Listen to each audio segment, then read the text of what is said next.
puesto, vean ustedes todos los vasos, arterias y venas que llegan al útero. Es muy importante esto porque una de las complicaciones graves que había antes y hoy mismo son las hemorragias postparto, por ejemplo, o las hemorragias por aborto, en fin.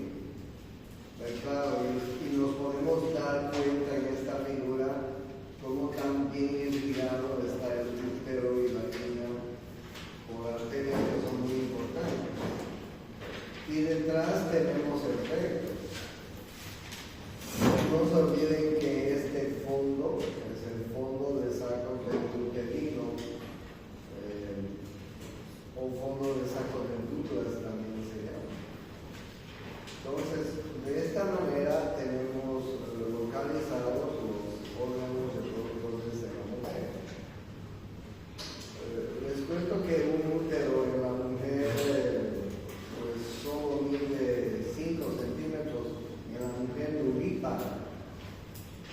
En la mujer nulípara el útero 5 centímetros. O sea, miren, este pequeño, muy chiquito.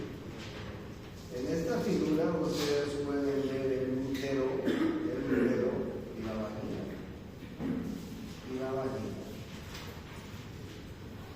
Y ustedes pueden ir viendo algunos ligamentos que refuerzan el útero en su lugar. Ustedes saben que el peritoneo envuelve por adelante, por arriba y por atrás al útero. Y esa envoltura del peritoneo va a formar este ligamento importantísimo que se llama el ligamento ancho. Hay otro ligamento redondo del útero. Ligamento redondo del útero. Y más abajo podemos ver, por ejemplo, el mesosalpinx. El mesosalpinx es un ligamento que va a ayudar a fijar las trompas ahí en su lugar. Y un poquito más abajo del mesosalpinx tenemos el mesovario. ¿Okay? Esta es una vista posterior del útero. O sea, nosotros estamos detrás del útero en este momento. Entonces, el ligamento ancho es uno de los más importantes, ¿sí? Pero no se olviden de los ligamentos redondos del útero, ¿sí? Hay un ligamento que se llama el ligamento útero-sacro, ¿sí? Que también fíjense este ligamento se llama ligamento propio del ovario, que está sosteniendo el ovario. Y hay otro ligamento que les dije que se llama el mesoovario. Este es el ligamento propio del ovario. Y hay otro ligamento más que tiene el ovario, que se llama el ligamento suspensorio del ovario. Tienen ustedes el ovario también bien fijado en su lugar. Miren, el ligamento suspensorio del ovario, el mesoovario y el ligamento propio del ovario. El ligamento ancho del útero, el ligamento redondo del útero, el ligamento útero-sacro, que son ligamentos que van a subir. El mesosalpinx. A la trompa se la conoce también como salpinx, ¿okay? Por eso es que cuando hay una inflamación de trompa se la llama salpingitis, ¿okay? Si alguna vez utilizan o leen ese término, una salpingitis, que es muy frecuente en las mujeres, es una inflamación de la ¿ya? Bueno, como ustedes pueden ver, el ovario es un pequeño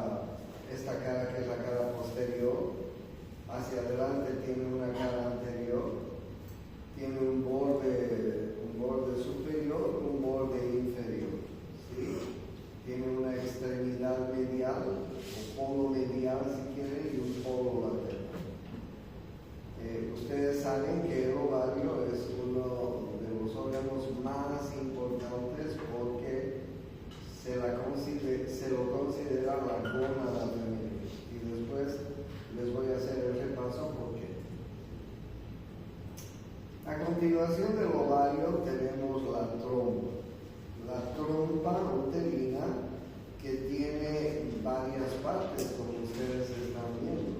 Miren ustedes. Primero tiene una serie de tentáculos que se llaman las fimbrias, que son una especie de tentáculos que tienen la función de atraer el óvulo cuando es expulsado por el ovario.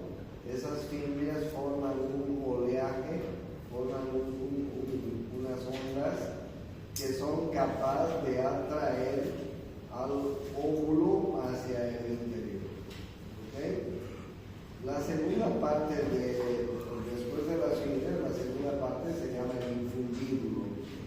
Es como un embudo más o menos. La tercera parte es la ampolla del trompa. Luego viene el istmo y luego viene la porción uterina de la trompa. O sea, miren ustedes cuántas porciones tiene la trompa, el salpinx. Tiene las fimbrias, tiene el infundíbulo, tiene la ampolla, tiene el istmo y tiene la porción uterina. ¿Dónde se produce la concepción? ¿Dónde se produce la fecundación del espermatozoide? En la ampolla. En el tercio externo de la ampolla. Es así, ahí. Ustedes ya saben. Y entonces el espermatozoide tiene que llegar hasta ese nivel para poder producir la concepción. Miren ustedes el útero. Como les decía, el útero en una mujer nulípara es de unos 5 centímetros, nada más. Y tiene unos 2.5 a 3 centímetros de ancho, un poco más ancho por supuesto en la parte del fondo, y tiene unos 2 a 3 centímetros de profundidad. Tiene la forma de una pera, es piriforme, una pera invertida. ¿Okay? Y ustedes pueden ver el fondo del útero, pueden ver el cuerpo del útero,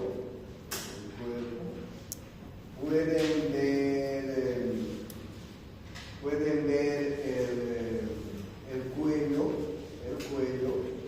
¿okay? El cuello del útero que tiene 2 orificios.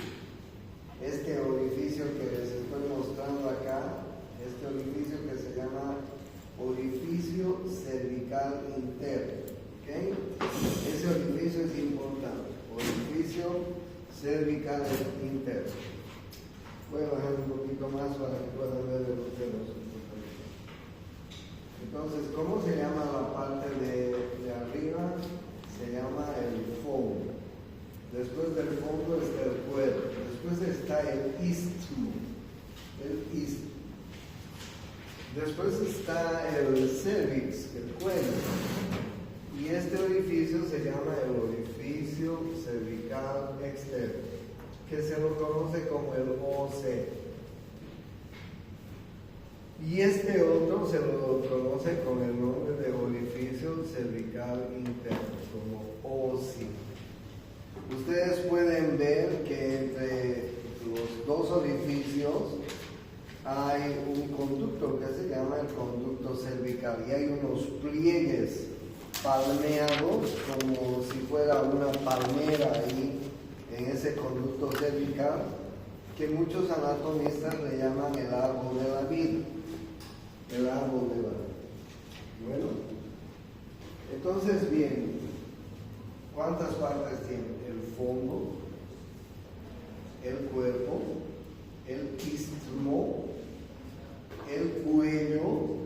El cuello tiene el orificio cervical interno, el orificio cervical externo, el conducto cervical y los pliegues palmeados que hay en el conducto cervical. ¿Sí? Miren ustedes el fondo de la vagina, y miren cómo el útero sobresale en el fondo de la vagina, como un hocico, un pequeño hocico. Por eso que en la antigüedad esta pequeña saliencia del útero en el fondo de la vagina la conocían con el nombre de hocico de Tenca, el hocico de Tenca. ¿Por qué es famoso o famosa esta parte, el orificio cervical externo? Porque los médicos normalmente tenemos que hacer un examen con un pequeño hisopo alargado, se coloca un colposcopio, un pequeño aparato que abre la vagina en la mujer, se mete un hisopo largo y se hace un pequeño barrido del orificio cervical externo, orificio cervical externo. Eso se coloca en un tubo de ensayo y se manda al patólogo, ¿sí? Ustedes saben que ese examen, que se llama ¿qué? Papa Nicolau, hay que hacerlo cuando una mujer tiene una vida sexual activa por lo menos una vez al año, ¿no es cierto? Por lo menos una vez al año. Porque les cuento que el cáncer de cervix uterino aproximadamente mata una mujer cada minuto en el planeta. O sea, este cáncer de cervix uterino es muy frecuente y además muy agresivo. Por eso que esta región es muy importante, porque cuando los médicos hacemos un pequeño barrido con el hisopo del orificio cervical externo y mandamos al patólogo, el patólogo puede apreciar si el epitelio de ese lugar pues está indemne, no ha tenido ningún cambio, o si está sufriendo cambios en su constitución. Y si está sufriendo cambios en su constitución, puede ser cambios mínimos, cambios más o menos intensos, y pueden ser cambios muy intensos. Y los cambios muy intensos están relacionados con el cáncer de cervix uterino. Han hecho estudios en muchas mujeres y han determinado que las mujeres que tienen muchas parejas en la vida son las más propensas a tener cáncer de cervix uterino. Han hecho un estudio entre prostitutas y mujeres normales, para ser más claro. Y obviamente que han encontrado que en las prostitutas era mucho más frecuente el cáncer de cervix uterino que en una mujer normal. ¿Okay? Entonces, bien, ¿cómo se llama esta parte? El fondo, el cuerpo, el istmo, el cuello del útero. Como les he puesto ahí en la figura, el orificio cervical interno, el orificio cervical externo, el orificio cervical interno lo conocemos con el nombre de OSI, el orificio cervical externo lo conocemos con el nombre de OC. ¿Okay? Este es el orificio cervical externo y este es el orificio cervical interno. Este es el externo, el que está hacia afuera. Y este es el conducto cervical con sus pliegues palmeados a esta saliencia que tiene el útero en el fondo de la vagina. Se le llama el hocico de Tenca, ¿no? El útero tiene tres capas. La capa más externa es el perimetrio. La capa del medio, la más importante, es el miometrio. Y la capa más interna se llama endometrio. ¿No es así? Bien, no se olviden que después del útero tenemos la vagina. La vagina, que más o menos tiene unos 5 centímetros a 7 de longitud, es un órgano que tiene muchas capas, como ustedes ven. Alrededor de la vagina hay una fascia que se llama la fascia uterovaginal. Ustedes pueden encontrar una pequeña cara y además van a encontrar una mucosa y una submucosa con pliegues transversales, con muchos pliegues transversales, y lo interesante es que esta mucosa y submucosa de la vagina tiene numerosas glándulas, ¿no?, que secretan secreciones que mantienen un pH más o menos ácido en este lugar. Tanto en el ser humano como en los mamíferos, la vagina es el órgano de la cópula, ¿no? Pues por donde nos reproducimos seres humanos y mamíferos. Bien, diferentes formas del útero. Fíjense ustedes, recién nacido, 4 años, en la pubertad, en la edad adulta cuando son vivíparas, 5 centímetros les decía, pues una adulta que ha parido, unos 7 centímetros, un poco más grande el útero, ¿sí? Y fíjense una adulta menopáusica, ¿no?, posmenopáusica. La menopausia es el último periodo menstrual en la vida, ¿no? Y miren ustedes cómo el útero se va atrofiando con el correr del tiempo. Lo que es muy intenso es la musculatura uterina. Miren ustedes cómo está formado sus fibras musculares, ¿no? Ustedes saben que esta capa es muy intensa porque es la capa que durante el parto se va a contraer. Normalmente la posición del útero es esta, ustedes están viendo, les dije alguna vez, anteversoflexión. Aunque fíjense ustedes que pueden haber grados de retroversión, en la cual una mujer, por pues, una mala cuestión de anatomía, tiene mal localizado y posicionado su útero.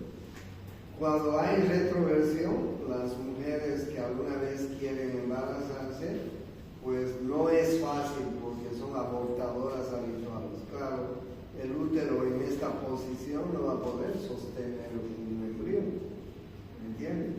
Entonces, normalmente el útero tiene que estar en anteversoflexión, como ustedes ven, encimando hacia la vejiga, ¿ya?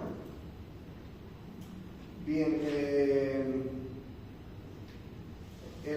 ustedes saben que la parte del endometrio del útero tiene, fíjense, varias capas, ¿no? Ustedes pueden ver acá el estrato basal del endometrio.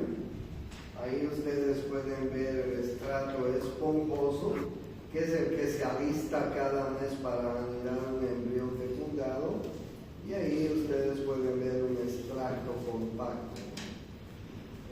Ustedes saben que normalmente durante el periodo menstrual esta parte del endometrio se va, si vale el término, alistando para recibir un embrión fecundado, ¿no?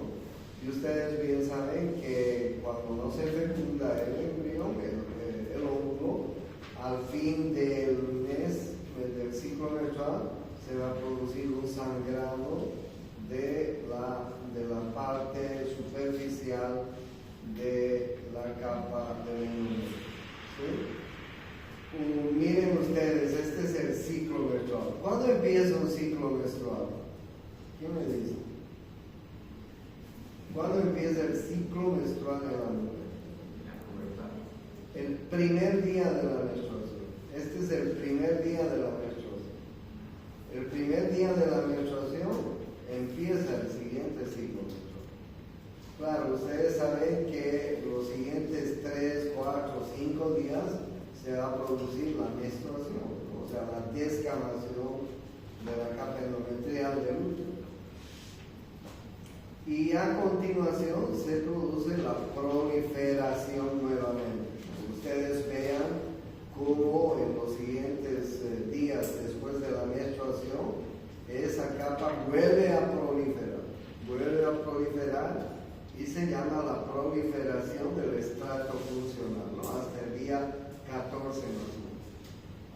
Entonces, esta primera mitad del ciclo menstrual se llama la fase folicular. ¿Por qué se llama la fase folicular? Se llama la fase folicular porque hay un folículo que va a envolver a un ovocito y ese folículo lo va a ir madurando. Ustedes pueden ver en esta figura folículos de diferente función. No sé si tengo alguna.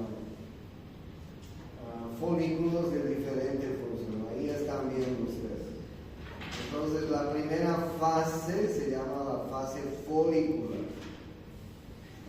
Dice que en cada ovario más o menos la mujer nace entre 400 a 500 ovocitos en cada ovario. Suficiente, ¿no?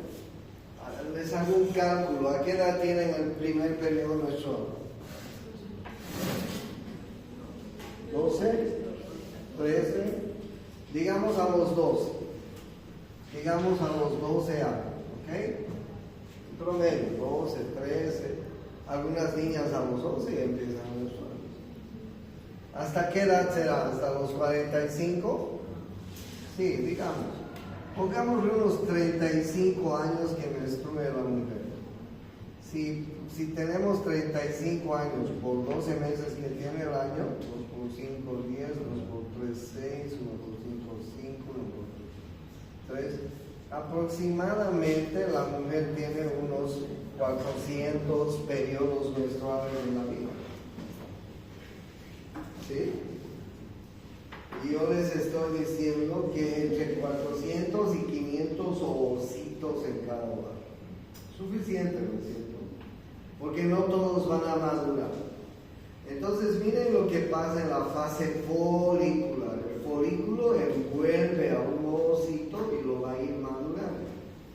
Lo va a ir madurando en folículo primordial, después va a ir madurando en folículo primario, después lo va a ir madurando en folículo secundario, después en folículo terciario, después en folículo de De Graaf. Ya hacia el día 12-13 el folículo de De Graaf ya prácticamente lo tiene totalmente maduro al óvulo, ¿no? Este ya es un óvulo. Y el día 14 ese folículo va a expulsar al óvulo, ¿no? Entonces esta fase se llama la fase folicular. ¿Cuál es la hormona que está actuando sobre esta fase?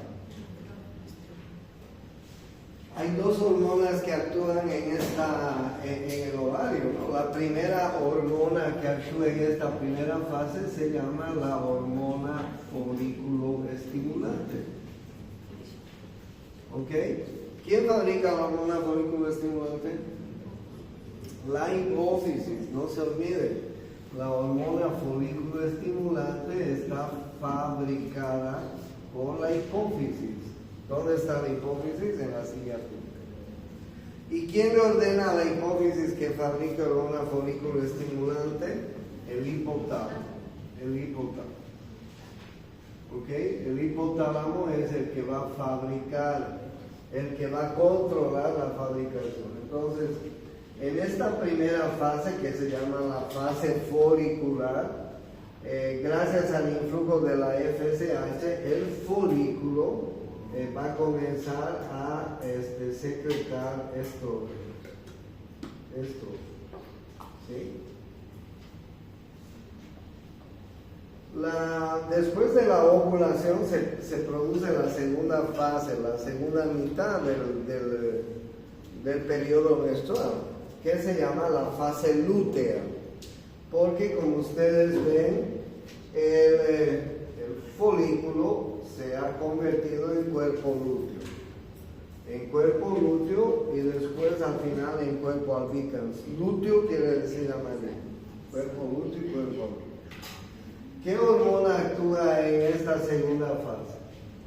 En esta segunda fase actúa la hormona luteinizante. La hormona luteinizante. ¿Quién fabrica la hormona luteinizante? Pues la hipófisis. Gracias al influjo de quién? Del hipotálamo.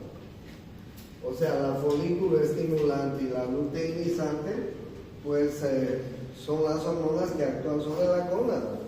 En esta segunda fase, ¿qué hormona secreta el cuerpo amarillo? Progesterona. Y si se ha fecundado el óvulo, pues el resto del embarazo, la progesterona va a ser la que va a primar, ¿no es así? Entonces, eso es lo que se produce en el ciclo menstrual. Fíjense que las mismas hormonas, la folículo estimulante y la luteinizante, son hormonas que actúan sobre la gónada masculina. En la gónada masculina, ustedes saben que estas hormonas actúan en el testículo sobre las células de Leydig y las células de Sertoli, madurando espermatozoos a espermatozoides y produciendo testosterona en los varones. Entonces, estas hormonas son interesantes porque son las hormonas sexuales. Y ustedes ya deben conocer cómo funciona el ciclo menstrual en la mujer, que es muy interesante, ¿sí?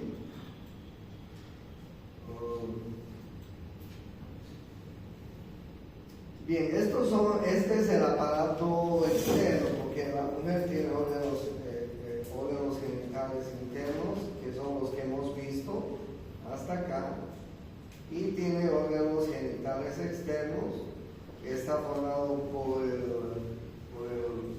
monte de Venus, por la vulva. La vulva está formado por labios mayores, labios menores. Este es el introito a la vagina. La entrada a la vagina. Encima del introito está el meato urinario, y encima del meato urinario entre los labios mayores está el clítoris.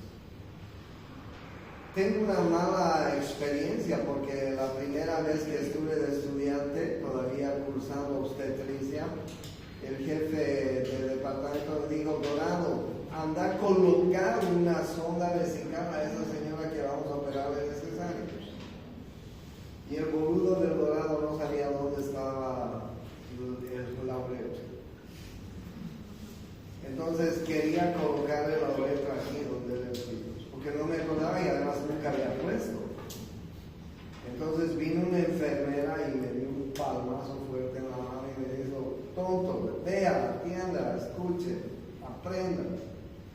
Así que alguna vez les va a tocar también esa experiencia, ¿no? De colocar una sonda vesical. Pero no se olviden dónde está pues la uretra, ¿no? La uretra no está en el clítoris, la uretra está entre la entrada a la vagina y el clítoris, ahí al medio. Ahí ustedes pueden ver el orificio externo de la uretra. Ahí ustedes pueden ver que hay unos orificios de las glándulas parauretrales, ¿no? Las glándulas de Skene. No se olvide que justamente alrededor del orificio uretral están las glándulas de Skene. Eso es muy importante. Estas glándulas son glándulas que van a secretar una secreción que protege la entrada a la uretra en la mujer. Pero hay algo más importante todavía. Entre labios mayores y labios menores hay estas glándulas súper importantes, ¿no? Que se llaman las glándulas de Bartolino. Las glándulas de Bartolino, justamente entre labios mayores y labios menores. Las glándulas de Bartolino secretan una secreción muy importante en la mujer. Y alguna vez se obstruyen después. Y cuando se obstruyen, produce lo que conocemos con el nombre de bartolinitis, un absceso que es súper machazo. Una vez tuve la oportunidad de drenar un absceso cuando trabajaba en un pueblo, en mi año de provincia, y saqué tanta cantidad de pus que me impresionó demasiado. No sé cómo andaba y cómo caminaba la pobre mujer, porque tenía un absceso muy grande, ¿no? Cuando corté, era una gran cantidad de pus que salió de ella. O sea, es muy frecuente cuando hay infecciones del tracto reproductor, del tracto urinario, que la mujer haga polinitis además, y tienen sus abscesos y son muy doloridos, ¿ok? Entonces, labios mayores, labios menores, vulva, en la entrada a la vagina, introito vaginal se llama. No se olviden la uretra, ¿sí? No se olviden las glándulas de Skene, no se olviden las glándulas de Bartholin. ¿No es así? Bien, ahí, esta es una membrana que se llama el himen en las mujeres que no han tenido todavía, no han tenido relaciones sexuales, porque se rompe en la primera relación sexual. Bueno, este es el piso del periné, ya les he mostrado. Miren ustedes cómo en el piso del periné, al igual que en el hombre, hay una diferente musculatura. ¿Okay? Finalmente la uretra femenina, que ya les he mostrado también, que mide aproximadamente unos 4 o 5 centímetros. Pues ustedes pueden ver que hay orificios glandulares en toda la mucosa de la uretra. Hay un esfínter que controla el esfínter de la uretra en la mujer. Un solo esfínter, ¿sí? Por eso que les decía, a la mujer le es más fácil evacuar la orina, ¿sí? Y ahí están las glándulas de Skene, fíjense, glándulas uretrales, que están en relación con la uretra femenina. Y los orificios de Skene son los que sobresalen en el orificio uretral. Pero estas glándulas de Skene son importantes porque pues secretan en toda la uretra una secreción que va a mantener libre de gérmenes en la uretra, ¿no? Y de esta manera la mujer evita infecciones urinarias, ¿no? Claro que esta actividad que tiene la mucosa y la submucosa de la vagina, esta actividad que tienen las glándulas de Skene es exclusivo pues de la mujer joven, ¿no? De la mujer que tiene una buena función hormonal, porque en las niñas hasta la pubertad y en las ancianas después de la menopausia, pues la carga de estrógenos y progesterona disminuye y se hace, y ya no es lo mismo, ¿ok? Y con esto quería decirles que hemos terminado. Sin embargo, antes vamos a ir viendo la irrigación del periné, ¿ok? La irrigación del periné, más bien de la pelvis, perdón, no del periné, sino de la pelvis, es muy importante. Ustedes ven esta figura que se llama la aorta abdominal. Ustedes saben que la aorta abdominal a nivel de L5 más o menos se divide en ilíaca común, y ustedes ven como la ilíaca común, derecha e izquierda, un poco más abajo, miren ustedes, esta es la L5 a nivel de sacro 1, L5 más o menos. Esa ilíaca común se va a dividir en ilíaca externa e ilíaca interna. La ilíaca externa llega hasta el ligamento, hasta este ligamento, ¿sí? Ligamento inguinal. Cuando la ilíaca externa pasa el ligamento inguinal, cambia de nombre. Ahora se va a llamar arteria femoral. ¿Okay? La ilíaca externa, pasando el ligamento inguinal, se convierte en arteria femoral. Y la arteria femoral va a encargarse de irrigar el miembro inferior, lo veremos en su momento. Pero ¿qué pasa con la arteria ilíaca interna? Miren ustedes, la arteria ilíaca interna es una súper poderosa arteria, una arteria súper poderosa, ¿ok? pero ustedes tienen una facilidad muy buena. En este texto, Proverbios número 2, ustedes pueden ver las ramas parietales y las ramas viscerales que tiene la arteria ilíaca interna. ¿Ok? Entonces, ¿qué quiere decir esta ilíaca? Esta ilíaca interna, hablamos de la ilíaca interna, olvídense de la ilíaca externa, porque la ilíaca externa y luego la femoral la vamos a estudiar cuando veamos miembro inferior. ¿Ok? La ilíaca interna se divide en ramas parietales. ¿Ok? ¿Y cuáles son las ramas parietales? Las que van a la pared de la pelvis. Ahí ustedes pueden ver la arteria iliolumbar, es la primera, ustedes ven en la figura la arteria iliolumbar. Esta arteria iliolumbar, como ven en la figura, no sé si están viendo esta figura, quiero que se la vean. Ahí está. Ahí ustedes pueden ver la arteria iliolumbar, que la pueden ver incluso en la figura, arteria iliolumbar, va a ir a la pared lateral de la pelvis, y ahí en la pared lateral de la pelvis, miren ustedes cómo se va a dividir en rama lumbar, espinal e iliaca. ¿Ok? Luego tenemos la arteria sacra lateral. Ahí en la figura, fíjense, la arteria sacra lateral. La arteria sacra lateral está yendo a la pared dorsal de la pelvis. Luego tenemos la arteria obturatriz. Esta arteria obturatriz es una arteria súper importante. Es una arteria muy importante. Va a recorrer el agujero obturador, va a ir a la pared anterior y lateral de la pelvis. ¿Sí? Y la arteria obturatriz, como ustedes pueden ver en la figura, se va dividiendo en varias arterias, ¿no? Una rama púbica, una rama acetabular, una rama anterior y una rama posterior. Miren ustedes la arteria obturatriz. Importante, ¿ok? Después tenemos la arteria glútea superior y la arteria glútea inferior. Si ustedes siguen la figura, van a poder apreciar las diferentes arterias que irrigan la pared de la pelvis. ¿Ok?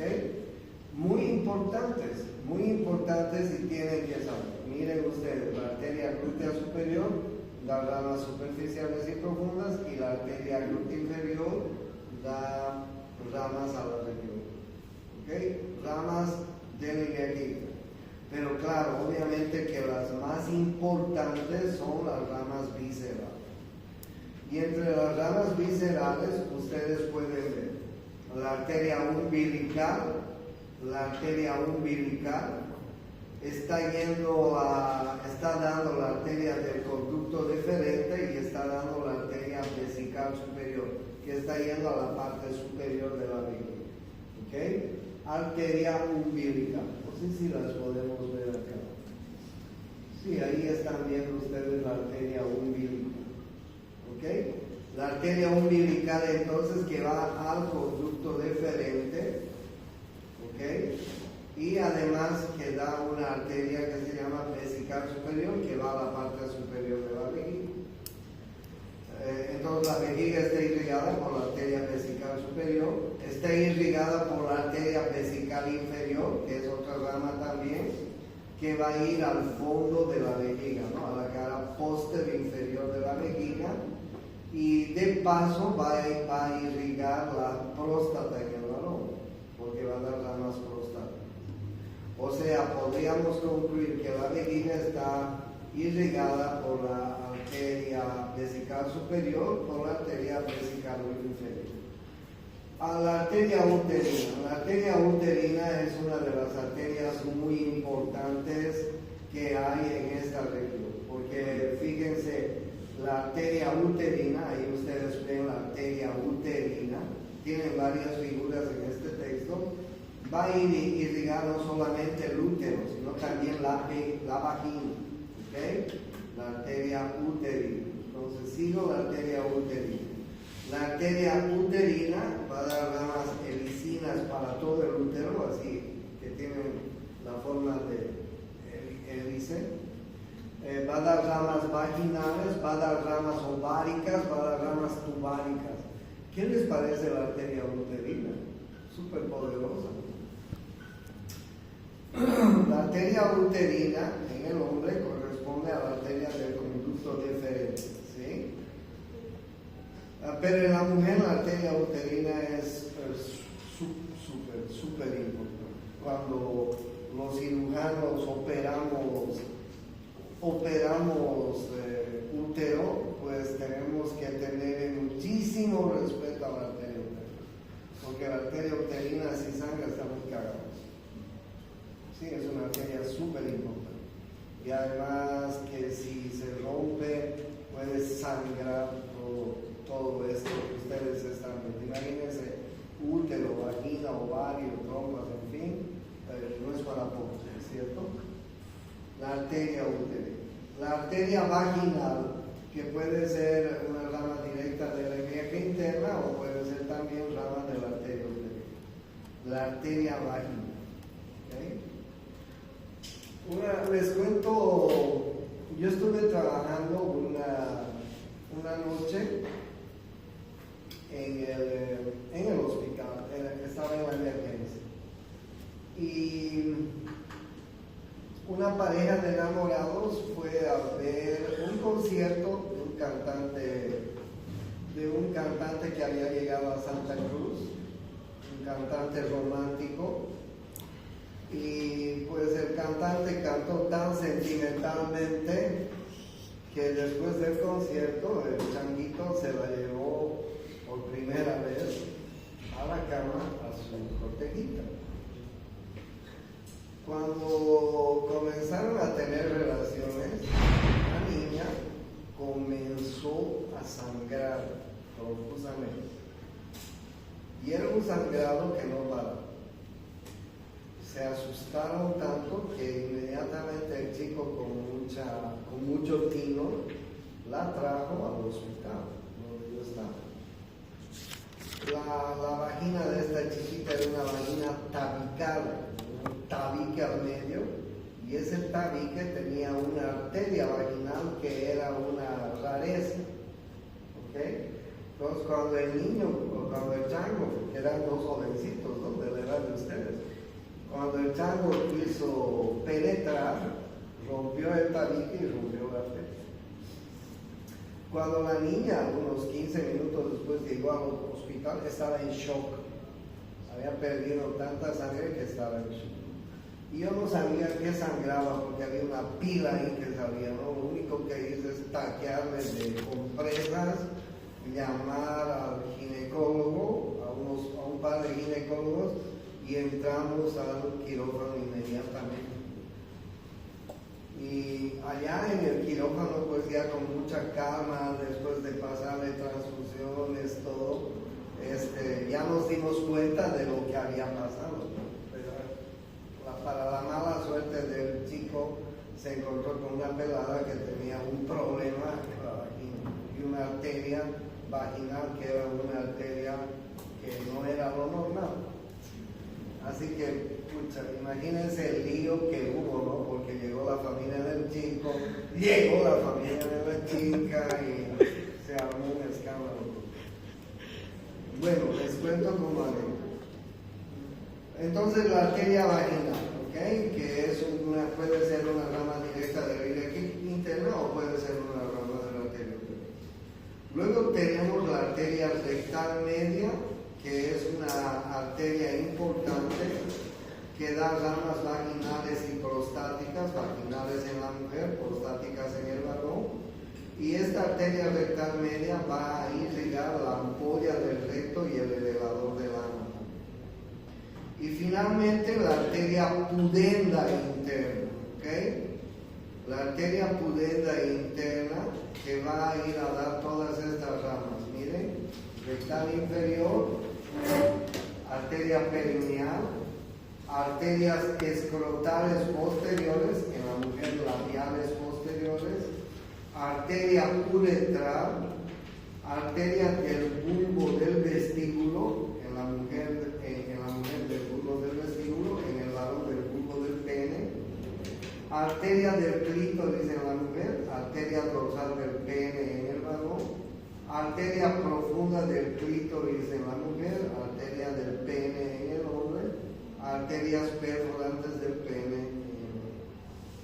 Oigan, esta arteria pudente interna hay que tenderle la forma, ¿no? Porque es una arteria súper importante.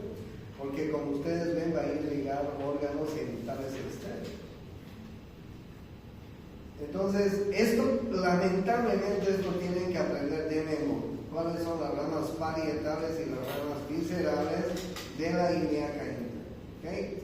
Tienen que hacerse un mapa conceptual, un cuadrito, no sé, y tienen que aprender de memoria, porque estoy seguro que en el parcial va a salir unas 3, 4 preguntas de esto, sobre todo de las arterias viscerales, porque las arterias viscerales tienen un papel muy importante en la irrigación de la pelvis, de los órganos pélvicos, de los órganos reproductores, de la vejiga, etcétera, como ustedes están viendo, vejiga, recto, vagina, útero, pues próstata, conducto deferente y todo esto tiene que ver con estas arterias que son ramas viscerales. ¿Okay? En el Prometheus 2 tienen este cuadro que es muy importante. De ahí tienen que salir. ¿Okay? Bueno, y luego tenemos también el drenaje venoso de toda esta región, que como ustedes están viendo, el drenaje venoso se concentra y se va hacia la vena cava inferior. En realidad todas las venas de esta región van a formar la vena ilíaca interna. La continuación de la vena femoral es la vena ilíaca externa. Las dos venas vena ilíaca externa, vena ilíaca interna se juntan y forman la vena ilíaca común del lado derecho. La vena ilíaca común del lado derecho se une con la vena ilíaca común del lado izquierdo y las dos forman la vena cava inferior. De esta forma se forma la vena cava inferior. ¿Okay? Gracias a las venas ilíaca interna e ilíaca externa, ¿okay? Que forman la vena ilíaca común. Las dos venas ilíacas comunes se unen y forman la cava inferior. ¿Listo? Bien, ¿qué más? Una cosita que quiero decirles. La mesentérica inferior da esta arteria que se llama rectal superior, la mesentérica, ¿ok? Pero no se olviden que les estoy hablando acá de una arteria que se llama la pudenda, aquí está la pudenda interna. Esta pudenda interna va a dar la rectal media y la rectal inferior, ¿ok? Entonces, el recto, ¿cómo está irrigado el recto?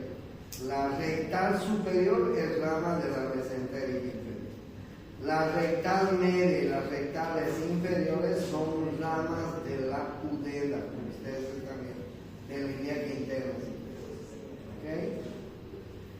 Miren ustedes, qué interesante. La vena rectal superior va a ir en dirección de la vena porta, la vena rectal superior, ¿okay? Y la vena rectal media y rectal inferior van a ir hacia la vena cava inferior. ¿Por qué les estoy hablando de estas venas rectales? Porque acá forman unos paquetes que se llaman los paquetes hemorroidales. El paquete hemorroidal interno y el paquete hemorroidal externo, ¿sí? Y estos paquetes hemorroidales producen las hemorroides en muchas personas, ¿no? Personas que son constipadas, personas que están embarazadas, la obesidad puede producir hemorroides, la gente que trabaja todo el tiempo de pie, por ejemplo los policías, las amas de casa. Imagínense, no sé, las que limpian, las limpiadoras, pueden hacer varices de estos paquetes venosos que tenemos aquí ahora y forman lo que se conoce externas, otros hacen hemorroides internas, porque tenemos dos paquetes hemorroidales ahí. ¿Listo? Bien, eso es todo. La próxima clase vamos a comenzar bien.